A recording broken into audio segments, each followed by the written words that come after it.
A war veteran who gave everything for his country was branded a liar in his own hometown. Mayor Richard Holt's cold refusal to recognize Jonathan Miller's service turned humiliation into daily reality. But fate had a powerful answer: the sudden arrival of those who had fought beside Jonathan, carrying the proof no one could deny. And just wait until you hear how this story turned on its head and why justice, at last, claimed its rightful place. In the quiet heart of Iowa, surrounded by endless fields of corn and a rhythm of life that rarely changed, there lived a man who carried a past no one seemed to understand. Jonathan Miller was in his 70s, a Vietnam War veteran whose face bore the lines of both time and memory. To most of the townsfolk, he was simply Old Mr. Miller, polite, quiet, the kind of man who preferred to sit on his porch with a cup of coffee rather than tell stories about his youth. He never spoke much about the war, not because it meant nothing, but because it meant everything.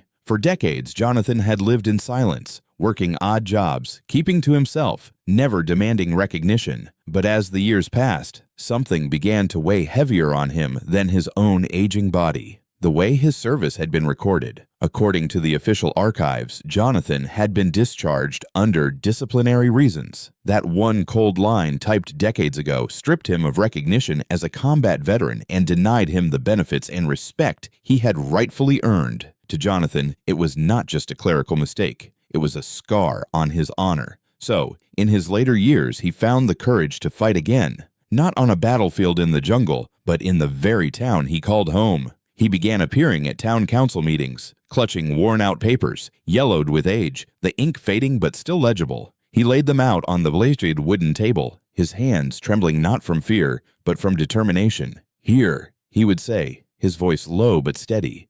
"These are the orders. These are the commendations. I was there." But across from him sat men in suits and ties, their eyes glancing briefly at the documents before shifting to the clock or the next agenda item. At the head of the table was Mayor Richard Holt, a man known more for his strict adherence to rules than for compassion. Holt would lean back in his chair, fold his arms, and reply with the same detached words, meeting after meeting. "You can't prove your service. Without official documents, there's nothing we can do." The phrase stung Jonathan every time, not because he doubted himself, but because it carried the weight of dismissal, as if his years in uniform, his sweat, his sacrifices could be erased by a missing file. What hurt more than the council's refusal was the reaction of the townspeople. Some attended meetings for entertainment, and when Jonathan spoke, a ripple of chuckles sometimes moved through the room. To them, he was just a tired old man clinging to fading memories. Jonathan would hear the whispers as he walked out. "He's making it up. He just wants attention." Each word cut deeper than the last. For the man who had once stood shoulder to shoulder with brothers in arms, risking everything in service of his country, being called a liar by his own neighbors was unbearable. That was the humiliation Jonathan Miller lived with. Not only the loss of recognition, but the cold indifference of the town he had given everything to protect. Every rejection struck Jonathan harder than the last. It wasn't just the council's words that cut into him. It was the silence that followed. The silence of people who didn't believe him. The silence of neighbors who looked the other way. That silence felt heavier than any burden he had ever carried. Jonathan had endured many hardships in life, but nothing compared to this. Being told over and over that the years he gave, the battles he fought, and the comrades he lost might as well not exist. Each denial chipped away at him, not because he needed recognition for himself, but because the truth was being erased. When the council dismissed him, Jonathan often walked home alone through quiet streets, the echo of his own footsteps his only company. By the time he reached his modest house on the edge of town, the weight of the evening pressed so hard on his chest that he would sit on the porch for hours, staring into the dark. Sometimes he brought out a small wooden box. Inside it were his medals, dulled by age but still shining faintly when the porch light caught them. He would run his fingers over the edges, the cool metal grounding him in a past that felt more real than the present. Each medal was tied to a memory, a mission completed, a brother saved, a promise kept. They weren't tokens of pride, but reminders of moments when life demanded everything of him. And yet, here in his own town, those pieces of proof meant nothing. As Jonathan sat in silence, the faces of old friends came back to him, friends who never boarded the plane home, friends whose laughter had once filled long nights overseas. He carried them all in his memory, but the thought that their sacrifices were fading from history was unbearable. It felt as though, if his own story could be denied, theirs could vanish too. Meanwhile, Mayor Holt continued to defend his decisions. In front of reporters, at meetings, even in casual conversation, Holt repeated the same reasoning. We can't set a precedent. One veteran gets an exception, and tomorrow dozens of imposters will show up. To Holt, it was about rules, policies, and procedures. To Jonathan, it was about honor. But what the mayor and his council failed to see was how the townspeople were changing. At first, they laughed, treating Jonathan's appearances as little more than a distraction. But as the weeks stretched into months, and Jonathan kept showing up, something began to shift. People noticed the weariness in his voice, the exhaustion in his posture, and yet also the spark that refused to go out. Here was a man clearly battered by life, yet unwilling to give in. He returned meeting after meeting, despite knowing he would almost certainly be dismissed. The determination itself was undeniable. Even those who doubted his story couldn't ignore his resilience. And so, with every refusal, the injustice grew clearer, not just to Jonathan, but to everyone watching. The days after Jonathan's last rejection were some of the heaviest. He had begun to wonder if his fight would ever mean anything, or if history would simply move on without him. But one morning, as he sat on his porch sipping coffee, he noticed a car pull into his driveway. Out stepped a tall, gray-haired man with a familiar stride. Jonathan squinted, disbelief washing over him. The man smiled, and suddenly time collapsed. It was Michael Harper, his former sergeant. They stood in silence for a moment, both searching the other's face for the young men they once were. Then Harper stepped forward, wrapped his arms around Jonathan, and said with a voice full of conviction, "We heard what's happening to you. You're not alone."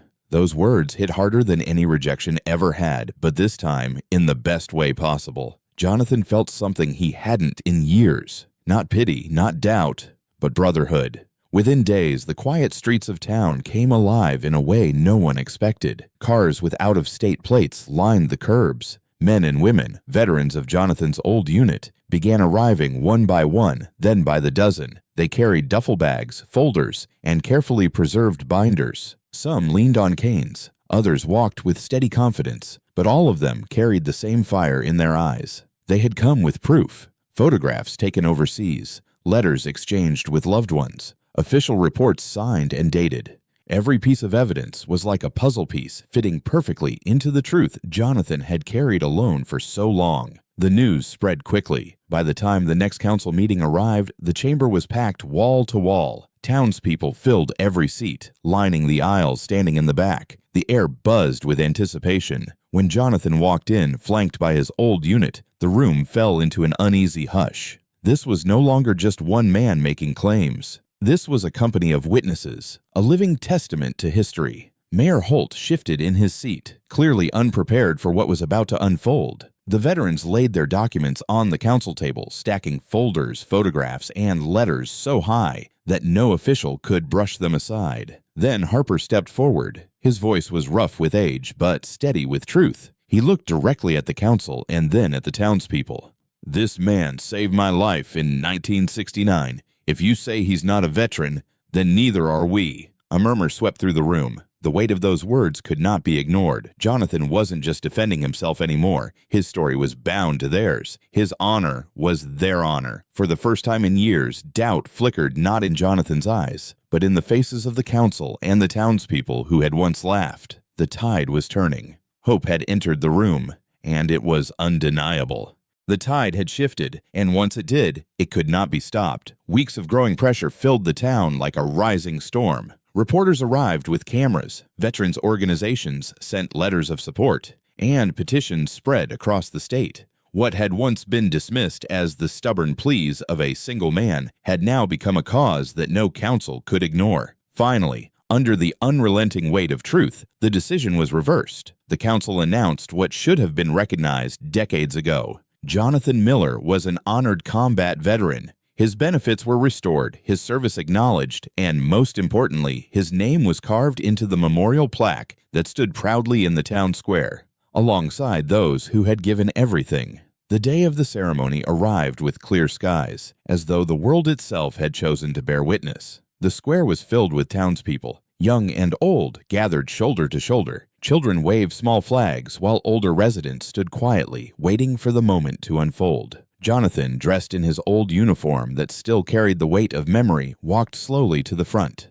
At his side were his comrades, the men and women who had traveled across states to defend his honor. Their presence transformed the ceremony from a local event into something unforgettable. When Jonathan reached the memorial, the applause began. It was not scattered or hesitant. It was thunderous, echoing across the square, breaking through years of silence and doubt. Faces that once held skepticism were now filled with respect. Some clapped with tears in their eyes, not because they pitied him, but because they finally saw him for who he truly was, a man who had carried the truth against all odds. Even Mayor Holt, pale and visibly shaken, had no choice but to extend his hand. The handshake was brief, stiff, and reluctant, yet it marked the end of his resistance. The crowd did not cheer for Holt, but the gesture itself symbolized the collapse of denial. Jonathan then stepped to the microphone. He did not raise his voice. He didn't need to. His words carried a quiet strength that resonated through the square. Looking up at the sky, he whispered as though speaking to those who were not there. "This isn't about me. It's about those who never came back. Their voices are finally heard." For a long moment, silence followed. Then, as the weight of his words settled, people began to weep, not out of sorrow, but out of admiration. They weren't seeing an aging man fighting against bureaucracy. They were seeing a hero, someone who had endured humiliation, ridicule, and doubt, yet still stood tall and proved the truth. Justice had prevailed. The town that once turned its back now stood united, reminded that dignity is not something granted by paperwork, but earned through sacrifice and perseverance. Jonathan's story became more than a local victory. It became a symbol, an inspiration for anyone who had ever been denied, silenced, or forgotten. His fight proved that truth, no matter how delayed, could still triumph. And in that triumph, a community found its conscience, and a nation remembered its promise.